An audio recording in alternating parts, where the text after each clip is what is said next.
It's been a while since our initial episode looking at forgotten memoirs of the Great War, and there was a positive reaction to examining this very subject, with several of you getting in touch to suggest some more titles. So I thought, a few months later, it was about time we returned to the subject of forgotten memoirs and looked at another volume of a lesser-known account connected to a soldier's experience of the First World War.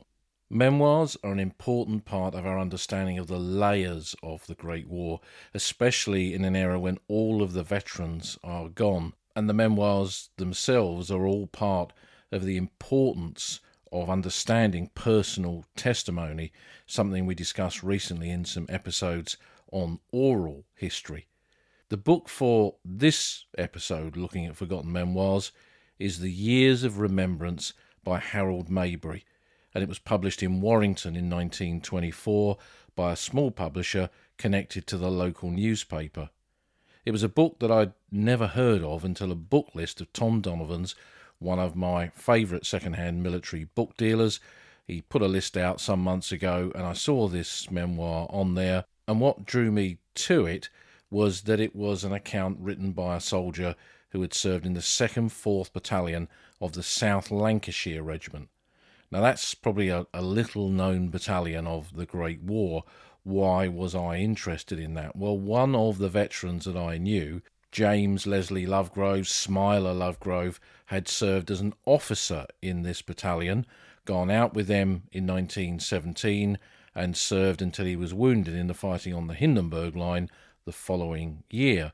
And although I had the regimental history, I wasn't aware that there was this personal account by another member of the same battalion. And Lovegrove, of course, was an officer. He was a second lieutenant, commissioned. I mean, he looks about 12 in the photographs of him.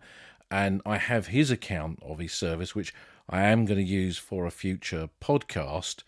But that's the view from the position of a platoon commander, whereas this account is from the view of an ordinary soldier in the ranks.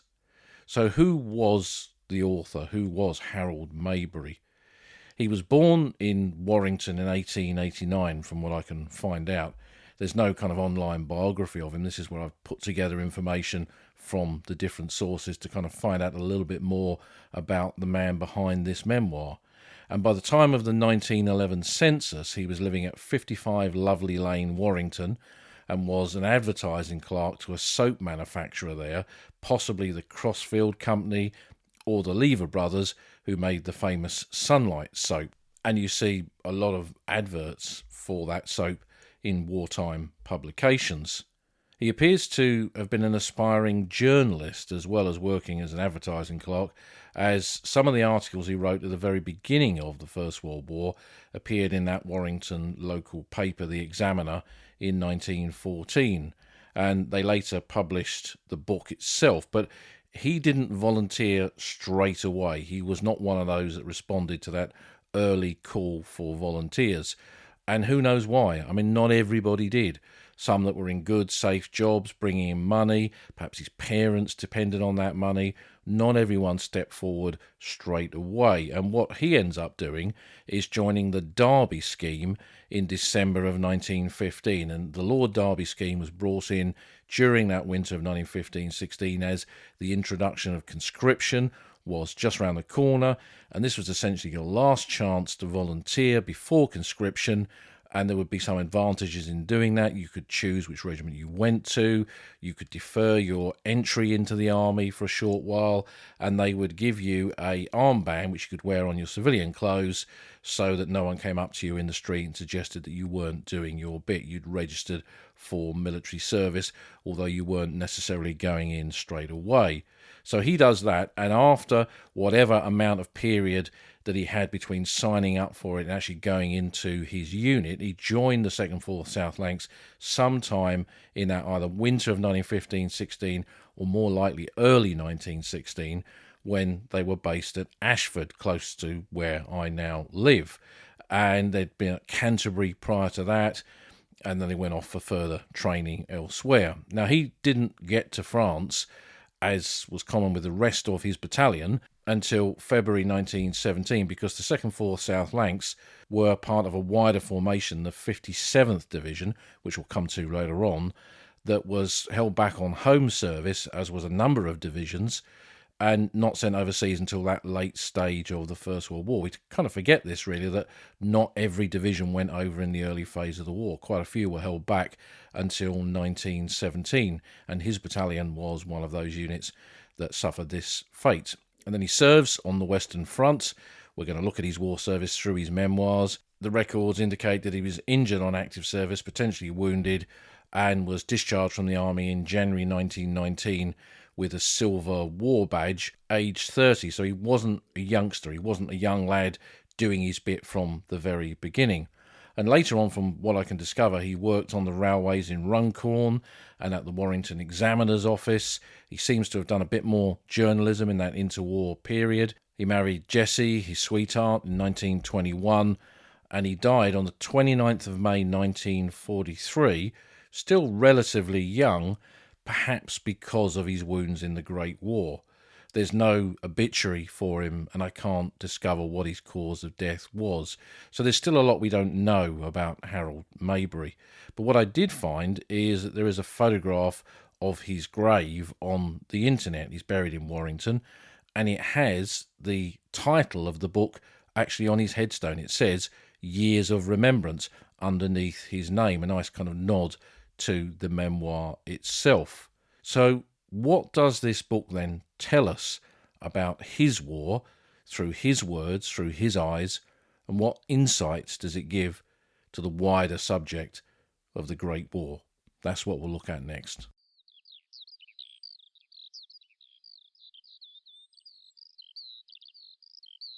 The book Years of Remembrance is an unusual and important memoir in a number of ways. It's a voice from the ranks, for a start. So this is the viewpoint of an ordinary soldier. He's not privately educated. He's not a commissioned officer. He's there as part of the PBI, the Poor Bloody Infantry, serving in the ranks of an infantry section, in an infantry platoon, in an infantry company of an infantry battalion. So that's quite important. And he was not, as we said, an original 1914 man who responded to Lord Kitchener's call for the raising of Kitchener's army, but he's a Derby man who joins under the Derby scheme, and he joins a territorial battalion, but not a first-line territorial battalion, not one that went out straight away, but one that was formed during the war itself. Because when the war broke out, all of these territorial battalions in the British regiments of the British Army became their own mini-regiments, and they formed normally 3 battalions. So in the case of the 4th Battalion, the South Lancashire Regiment, that territorial battalion, its original unit became the 1st 4th, and they went overseas and eventually became part of the 55th West Lancs Division. And then a 2nd 4th and a 3rd 4th battalions were formed. The 2nd 4th would go on to become part of the 57th 2nd West Lancashire Division, and the 3rd 4th would be a home service unit that would then supply recruits, replacements to the other 2 battalions. So the 2nd 4th South Lancs was one of these units that was probably formed initially to just protect the shores of Britain. There was this continuous threat throughout the war of some kind of German incursion, not so much an invasion, but an incursion, and a lot of troops were kept back to defend Britain, to act as depot units, reserve units, just in case. And the 57th Division was one of those. I think there was also a consideration by the War Office that some of these units were, and this is not my view, this is theirs, were kind of dredging the bottom of the barrel, and whether all of these men would be exactly suitable to be sent overseas was perhaps a matter of some discussion. But the huge casualties on the Western Front meant that eventually all of these kind of units would be sent overseas in some capacity. And the 57th Division, formed in August 1915, that was linked to the 55th Division, the 1st West Lancs, who'd have gone over much earlier. Its units split up, then it was reformed in 1916 in time for the Battle of the Somme. It had formed around Canterbury in Kent, some of its units at Ashford, like the 2nd 4th South Lancs, and then it was based in Surrey before the whole division moved to France in February of 1917. And this is where Harold Maybury's war began. And this is how he begins the memoir. As far as the eye could see, the wasteful ocean lay placid and calm, except for the white foam-tipped waves lazily lapping against the sides of a transport bound for the shores of La Belle France. It was 2 o'clock in the afternoon, and the white-grey cliffs of dear old England had receded from view, leaving only a memory, pensive and wistful, which we were to carry through many strenuous days. Overhead, a winter's sun shone high in the heavens like a ball of fire. A few seagulls cried mournfully, and afar off a ship's siren sounded a warning note, and a trail of smoke heralded the passing of a ship over this vast expanse of water. Naught else could be seen except two sharp-nosed British destroyers throwing out from their steel-grey funnels dense black clouds of smoke. Like greyhounds they raced over dancing waves, omnipotent, powerful, a mighty unit of Britain's naval power, keeping watch the while against lurking underseas craft.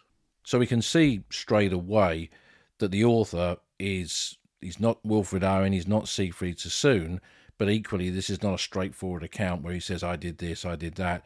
He's got some ability to write, and being a newspaper man, I guess that was to be considered. But what we see as he moves forward in his story, and we're going to follow it, is that leaving the port, heading to France and arriving on those French shores, his battalion are sent to the railhead, and like so many soldiers before them, they begin their journey towards the Western Front. And he says, leaving Boulogne station, one journeys through a succession of long tunnels, vile smelling, with a stench of mud from a riverbed, combined with sulphur fumes from a locomotive, primitive and old-fashioned, which snorted and jerked horribly every few yards. The train rumbled on into the light to reveal a countryside, drab, dismal and common. For miles one journeyed through panged tracts of uncultivated land without sign of human habitation. A few stunted trees devoid of leaf and bird life added to the desolation, and in places overflowing dikes transformed plain into marshland and lake. Occasionally one came across a thatched farmstead, latticed and shuttered, a flock of sheep grazing on tufted grass that did not look good to eat, seeking their meat pessimistically from God. A windmill, motionless and in a state of dilapidation, stood out in contrast to the barren and uneven landscape. Now and then we rumbled through a wayside station, where a sleepy porter rattled milk cans, cleaned the lamps, and slowly bestirred himself on this early grey February morn. The rain fell with steady persistency. The first station of importance on the line is Saint-Omer.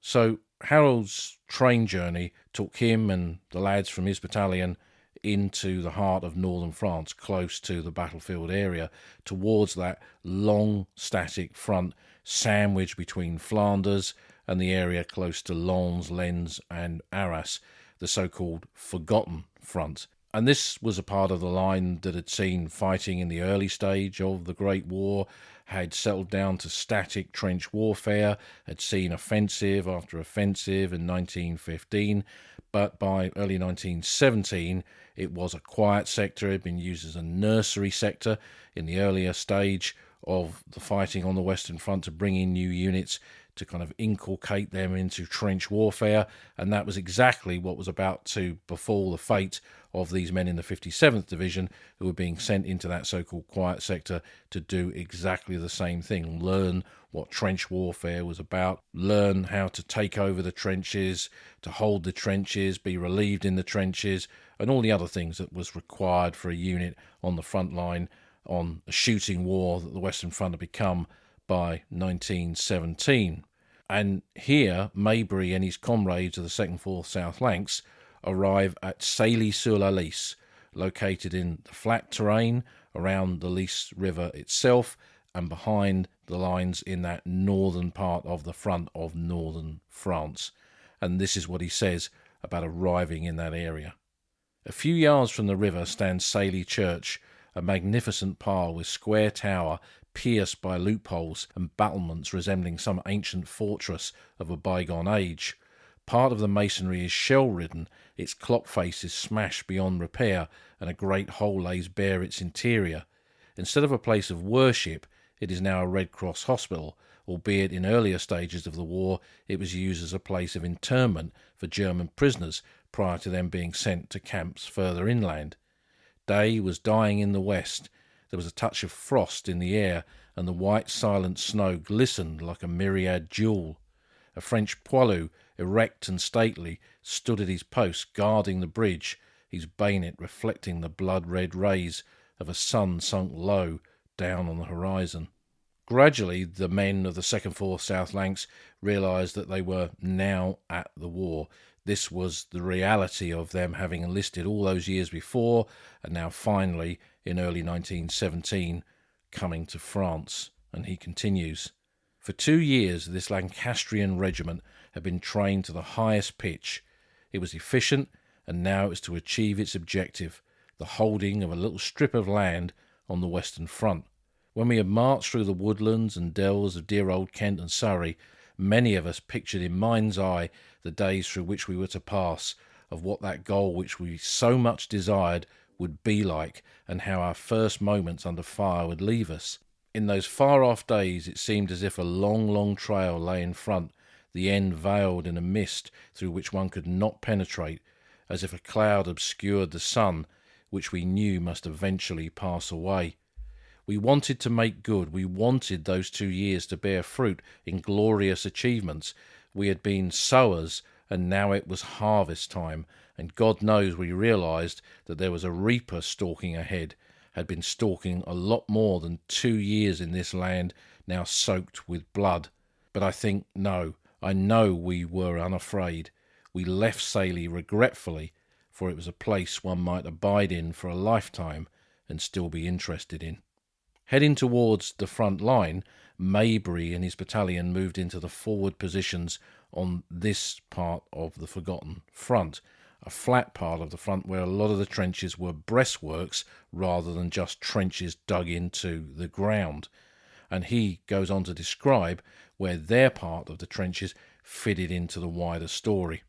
The battle line in the Western Theatre of War in March 1917, if one had looked closely at the map, resembled nothing so much as the outline of a human face, and we were in the position of what may be termed the tip of the nose. The Bois Grenier and La Chapelle d'Armentières sectors were the most advanced positions of a line stretching from the Belgian coast to the Swiss frontier. To the right of Bois Grenier lay Fleur Bay, where the 2nd 10th Liverpool Scottish and 2nd 9th King's Regiment were entrenched. On our left, an Irish regiment, while still further away lay Hoop Line and the Ypres salient. Away on our right, past Fleur Bay, the line curved towards Arras. In a sense, therefore, our position was likened to a jutting headland, a place where much might happen, for behind our lines lay Armentières, behind the enemy's Lille, the Manchester of France. The distance between our lines and the enemy varied. In one place near Cowgate Gap it was not more than 140 yards, at others 400. Both sides had a seemingly impassable barrier of vicious barbed wire entanglements, separating also in no man's land. A stream ran, much swollen by winter rains. Behind us a wood stood stark and naked, its boughs blown away by artillery fire, but it was an impregnable position for machine guns and others of small calibre.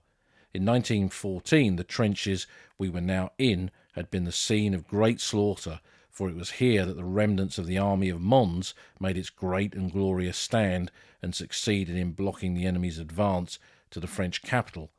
In those early days the conditions must have been terrible, for even on our advent there was much rebuilding to be done. What it must have been like without duckboards, dugouts, and shelter of any description, one really cannot imagine, for when we arrived in places it was impassable, with water, foul, rank, and smelling of dead bodies. Mud and slush was waist-deep, and in our front line there was a sad lack of protection. The book is full of vivid description like this, giving us a really interesting insight into this static front at this quite late stage in the conflict. And part of, I think, his ability to do this was that he was often attached to the Scouts and Snipers section. Later he became a signaller, but he was doing a lot of observing into no man's land at this point, so this gave him the ability to see the wider battlefield that a normal Tommy just going about the day-to-day activities of trench warfare might not have seen. So he continues with his view of what this front was like. The majority of war readers imagine a British soldier's life on the Western Front to constitute an endless vigil of watching and waiting for the sight of an enemy, in a trench protected by sandy walls of earth, together with the blazing away of ammunition at a foe in much the same manner as one bangs at a bottle in a shooting gallery at a fair, only with more risk and more deadly consequences. One pictures, too, the sight of a Boche squealing "Kamerad" when he sees a long waving line of bayonets confronting him, and that he scurries like a rabbit if the odds are too great and the British guns too strong for his liking.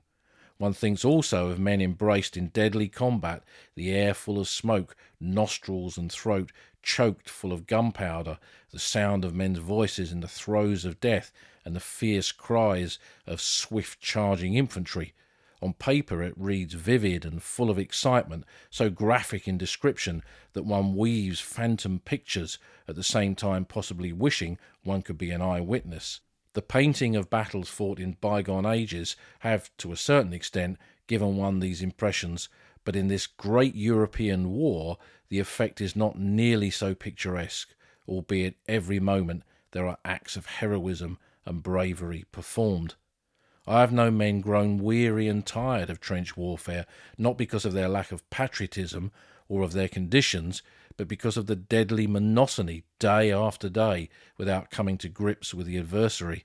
When we came to France with our rifles, our pouches full of ammunition, expecting that within a few short hours after arrival our stock would need replenishing, but we had a rude awakening. In modern warfare the rifle is little used except in the case of an attack by the enemy. At other times it is hardly used, for it is the machine guns and artillery that are more deadly weapons of warfare.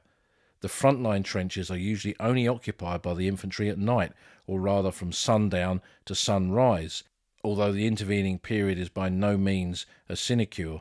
Whilst the machine gunners occupy the front lines during the day, the remainder of a battalion are engaged on other branches of work necessary for the preservation of life. During the morning a detachment may be building trenches, filling sandbags, carrying ammunition to trench mortar stores, ration carrying, doing gas drill, rapid loading, or putting down new duckboards in place of old ones. Then follows a brief dinner hour. An hour later a party may probably be carrying barbed wire and stakes up to the front line, ready for when night has fallen, or cleaning ditches of foul water, refilling water tanks, or cleaning bombs and rifle grenades. By late afternoon, one has earned a brief spell for sleep. So I think this gives us a really good insight into daily trench warfare on a static front.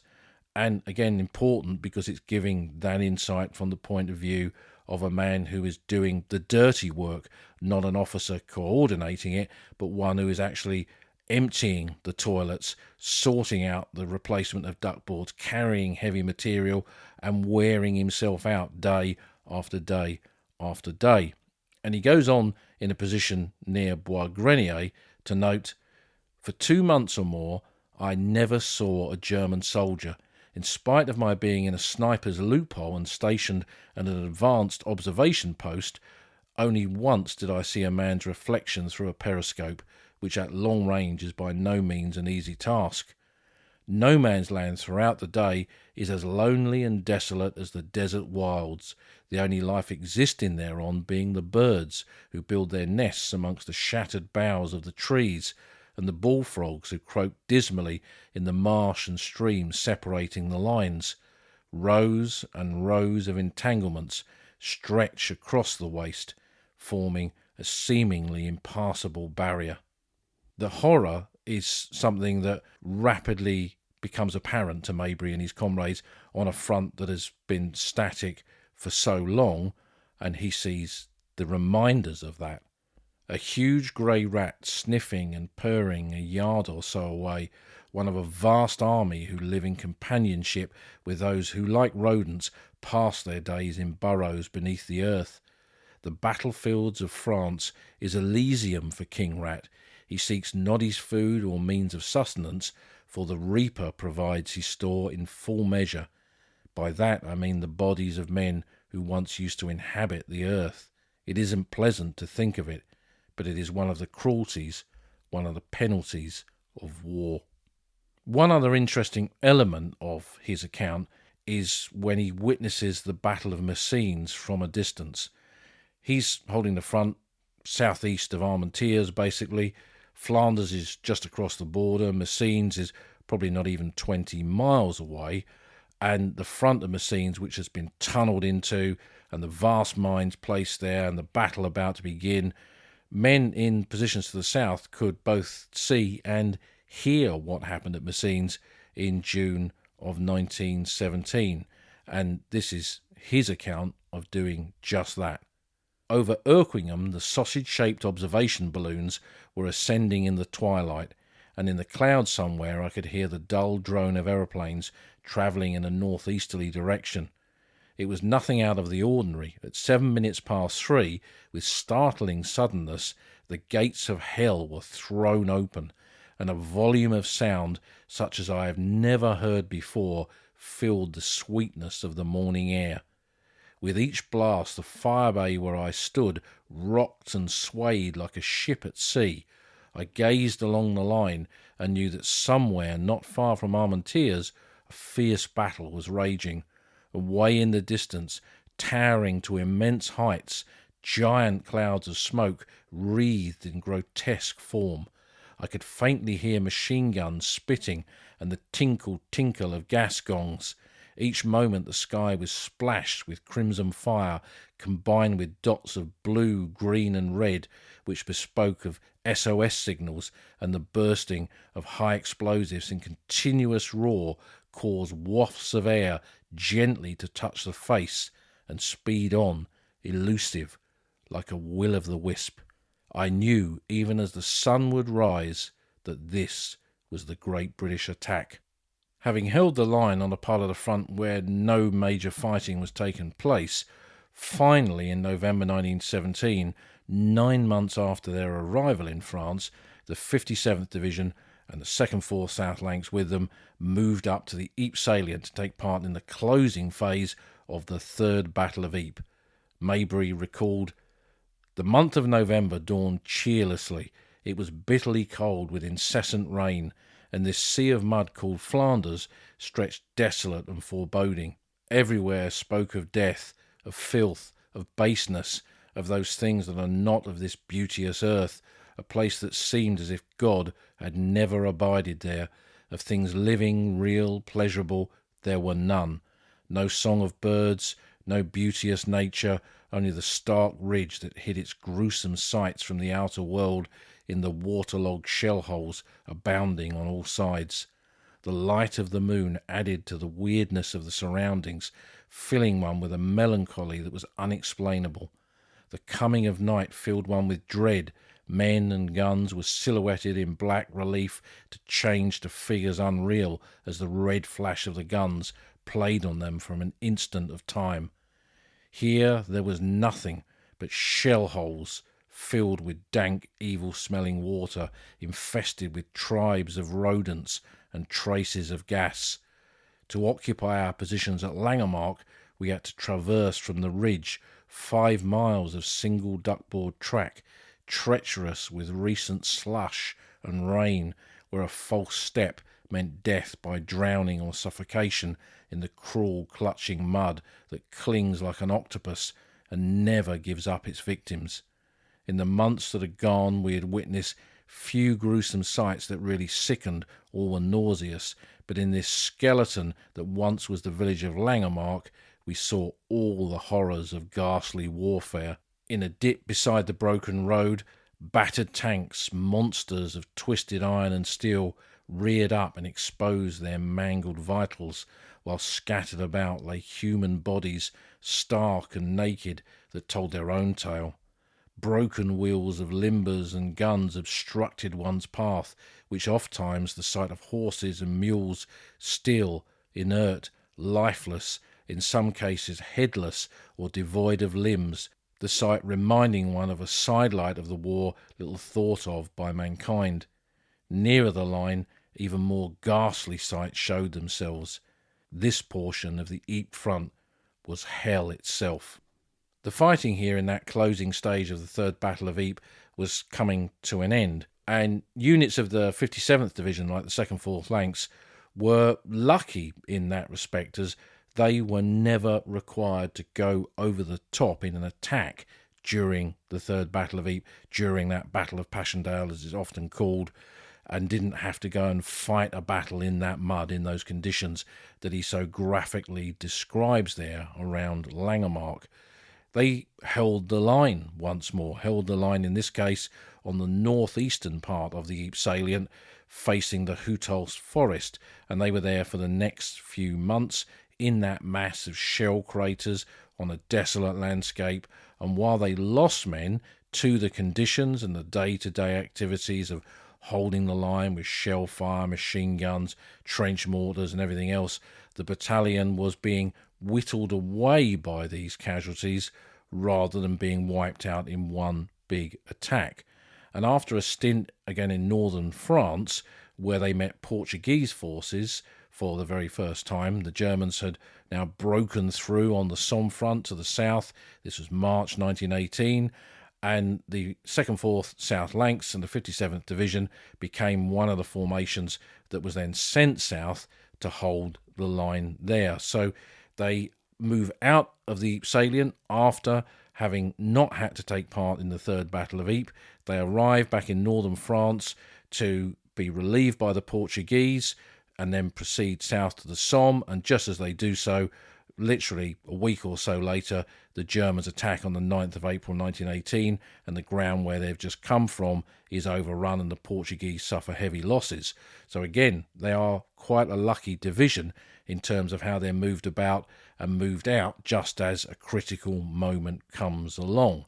And this next move brought Maybury and his comrades to the village of Gommecourt on the Somme front, and for him, the final phase of his war experiences. He wrote, "As we approached the ruins of Gommecourt Church, the enemy began shelling the roads. This new sector presented many new aspects. One turns up a winding lane a short distance from the ruined church to immediately come within sight of the subsidiary line. Although night was nigh, there was still enough light to pick out the land. Our positions were in low-lying land, and in the distance on the crest of a hill, faintly dim to the naked eye, were the entrenched Huns. We could see our shells bursting very close, and our trench mortars in retaliation to his recent bombardment, and were playfully scattering the barbed wire entanglements close to the German front line. In getting to forward positions on many occasions, it necessitated journeying over the top in the face of machine gun fire until gradually each party took over its respective post. My own section of signallers, together with a platoon, had to cross the main road leading from the village. Opposite, a couple of tanks, rusty and out of action, poked their noses up over a disused trench. The stark Everton wood nearby was being bespattered by shrapnel, which for a moment of time showed up crimson against the gaunt, jagged and leafless trees. Overhead there was a continuous whistling sound, a sound so strange that words cannot properly define, yet we who were familiar with the peculiar noises of the night knew it to be gas shells hurling through the air in the direction of Fonquevillers. The night was untroubled by the wind. Gommecourt, the village of tragic history, lay in shadows. Occasionally one heard the rumbling of carts. Afar off, the dull pop of the all-insistent gas shells bursting far back, together with the rat-a-tat-tat, rat-a-tat-tat of a German machine gun somewhere over in no man's land. Settling into the sector, Maybury and his comrades found that the Australians were close by, the Germans having pushed hard against lots of different units here in March and April of 1918, and they were now holding the line alongside these men. And finally, he was able to look around properly. Gommecourt has taken its toll to the utmost. In 1916, this village of sad memories was a shambles. Foes met in hand-to-hand fighting of the fiercest description. The carnival of death waged long. Laughter and song, the yells of men mad with the lust of blood, the thunder of guns near and far, the curses of racing men, and sound of flying hoofs of horses have all echoed within the sound of the battered belfry of Gomacor's noble edifice of God. Although life within its streets and its lanes, its homesteads and its church is long since dead, there still remains its ever-living history, as witness the tragic signboard which one sees in its main thoroughfare. This was once the village of Gomacor, it reads. Slowly, day by day, the tattered remnants of what once were homes of peaceful villagers are levelled out by hideous shells, and ground where once children played and old men smoked their pipes of peace in blissful contentment, with beauteous nature to gladden sight and mind, adds dust to the prevalent waste. Instead of life in quiet cottage and sound of chiming bells, men live and have their being in subterranean passages and caverns under fields that once were ripe with corn, and instead of lowing of cattle at eventide and the atmospheres of peace, there breathes the foul breath of bloody war. For weeks we inhabited Gomacor as do the rodent tribe, by day hiding from the outer world in its cavernous depths, where the light of the sun was unable to penetrate, where men slept under roofs of chalkstone until day had gone and night cast her mantle over all the earth. Then, and only then, was there signs of life. Then the vigilant watch, the monotonous tasks under which men grow weary, and always, always, the snuffing out like candles of the life of somebody's child. During a lull in the battle, Harold Maybury was in a dugout with his signallers at Gomacor when their position was suddenly hit by some gas shells, and to his horror he was caught unawares by the gas himself, being quite badly gassed and evacuated off the battlefield, bringing his war to an end. So having looked at the available records of his and seen that he was apparently injured or wounded in the latter part of the war, his account then confirms that, and that gassing at Gomacor in the spring of 1918 would result in his discharge from the army and the award of a Silver War Badge because of that. The final part of the book is unusual because it recounts his travels back to the old battlefields as a veteran in the early 1920s, and definitely adds to the uniqueness of this forgotten account of the Great War. But he found, when he got there, when he got back to the battlefields, he found it disappointing. All I saw were fields of waving corn, the new bridges, a few rusty tanks, plenty of pillboxes bespattered with marks of shrapnel bullets, and an acre of graves. I went on and on and on into the heart of a land I knew, yet all so changed, so devoid of the sight of the real land I wanted to see. The million shell holes no longer remained, with no sight of the chain bridges, the hutments, the baby elephants, or the men of China. It is all given over to a fertile plain, with away over there Langemark's battered church in ruins and a chateau in a rapid state of repair. Like many battlefield pilgrims at that time, his final destination was Ypres, a name that brought back so many memories for him. I entered the ramparts of Ypres near the Lille Gate, with its concrete dugout still remaining for all the world to see. As in the old days, all was silent. One could not altogether associate quietude with Ypres, for the silent streets, emptied of all save wanderers and pilgrims like myself, cast a strange spell. As I stood near the Menin Gate, I seemed to live again the days and nights that were gone. On the spot I stood for 4 years, from October 1914 to October 1918, the shells had pulverized this now holy ground. I seemed to see the city in flames, the hurried exit of its 18,000 peaceful inhabitants, the lonely trek of kith and kin away from this Flemish city, the tottering of the Clothall before the forces of enemy cannon, the coming of khaki soldiers to stop the onrush of myriad forces, and lived again the underground life of the soldiers who were stationed in this furnace. True, today it is a heap of ruins only, a shell-swept graveyard, but it is an eternal memorial of British valour. He said of Ypres, "It is a city of decay, yet as I went further through its chaotic thoroughfares, I saw many bright spots. All is not sadness in Ypres, and I found it along the station place and the Boulevard Malon, with its beds of flowers and scrubs, encircled by grass and a row of newly planted trees to brighten up the lives of those who linger within its walls.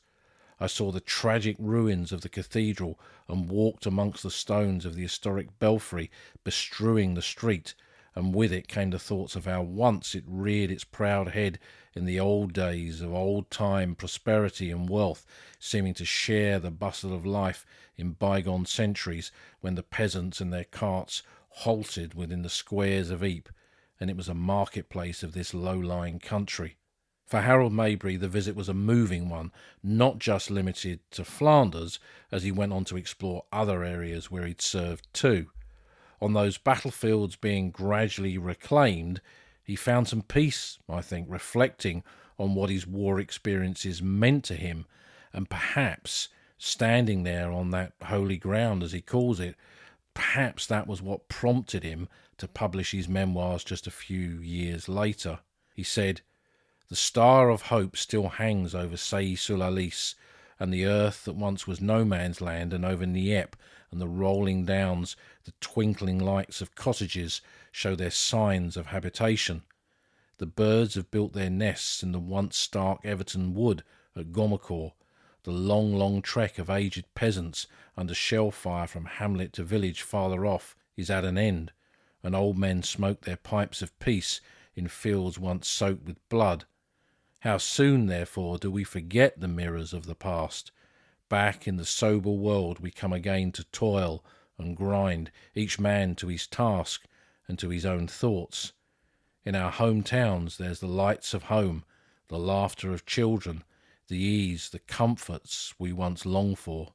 But out there the fields, the hedges, the dank shell holes were our abodes, the winking pearly very lights, the only gleams of light we knew, and instead of swift-moving crowds, the swish, swish of marching feet towards the field of battle. From the mirrors of the past there comes the voices of those that sleep their eternal sleep, from Ypres to the Somme, and moonbeams play on holy ground till dawn arises from the east. The guns are silent, so too are men. The passage of time shall surely not blot out the years of remembrance." And that's the closing line of the book. That's how Maybury ends his tale, with that phrase, years of remembrance. Maybury was a good writer, not a brilliant one, but a good writer. He expressed his war experience in easy language, easy to understand. He puts across feeling in his words. He has a connection to that landscape of the First World War, something that we often talk about here on the podcast. And his view from the ranks gives the account, I think, greater currency. And his return to the battlefields, a dimension not often encountered in other books. It's a title that really deserves to have been reprinted, perhaps during the centenary. Certainly it should be better known, and not as rare as it is. And that final phrase of his, the years of remembrance, was something obviously dear to Maybury, which is why I think it's on his gravestone. For him, I suspect it was the key, the phrase, the words to his mind returning to that landscape of the Great War, returning to his experiences, for him to see the faces of his comrades who once marched beside him and marched no more, a way to return to that place he described so well, which was his very personal old front line.